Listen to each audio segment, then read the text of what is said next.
பல்வேறு கோரிக்கைகளை வலியுறுத்தி ராமேஸ்வரம் விசைப்படகு மீனவர்கள் 2வது நாளாக வேலைநிறுத்த போராட்டத்தில் ஈடுபட்டுள்ளனர்.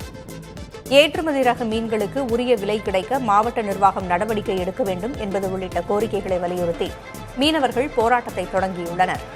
மேலும் மீன்பிடி தொழிலாளர்களுக்கும் உடைமைகளுக்கும் உரிய பாதுகாப்பு தர மத்திய மாநில அரசுகள் நடவடிக்கை எடுக்க வலியுறுத்தியுள்ளனர். ராமேஸ்வரம் விசைப்படகு மீனவர்களின் இந்த போராட்டத்தால் சுமார் 800க்கும் மேற்பட்ட விசைப்படகுகள் கரையில் நிறுத்தி வைக்கப்பட்டுள்ளன. இந்த போராட்டத்தால் 5000 தொழிலாளர்களும் 1,00,000க்கும் மேற்பட்ட மீன்பிடி சார்பு தொழிலாளர்களும் வேலை இழந்திருப்பதாக தெரிவித்துள்ளனர்.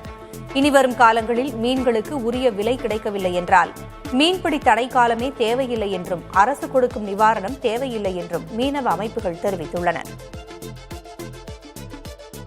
மீன் விலைவாசிகளை அது என்னன்னு சரி செஞ்சு ஒழுங்கான நிர்ணயிக்கப்பட்ட விலைகளை எங்கள் மீன்களுக்கு வழங்கணும். நாங்கள் பிடிச்சிட்டு வர மீன்களுக்கு இந்த பிடிச்சிட்டு வர மீன்களுக்கு வழங்காதனால இந்த 2 நாளும் நாங்கள் போட்டுகளை கட்டில் போட்டிருக்கோம்.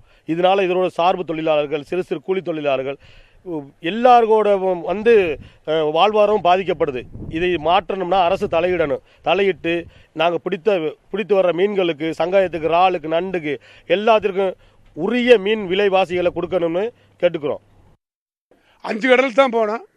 இறாலு, நண்டு, மீன், காரால், சங்காயம் எல்லாத்துக்குமே விலை இல்லை. தடைக்காலத்துக்கு முன் இருந்த விலையை விட பாதிக்கு மேலே குறைவாக விலை நிர்ணயித்து எங்கள்கிட்ட சரக்கு எடுக்கிறனால எங்கள் படகை இயக்க முடியல. இதனால் ராமேஸ்வரத்தில் 2வது நாளாக வேலை நிறுத்தத்தில் இன்றைக்கு இருக்கிறோம். இதனால் ஒரு படகை நம்பி 40 குடும்பங்கள் இருக்குது. அவருடைய வாழ்வாதாரமே கேள்விக்குறியாக இருக்குது. தொழிலாளர்கள்லாம் பசி பட்டினியால் வாடக்கூடிய சூழ்நிலை உருவாகுது.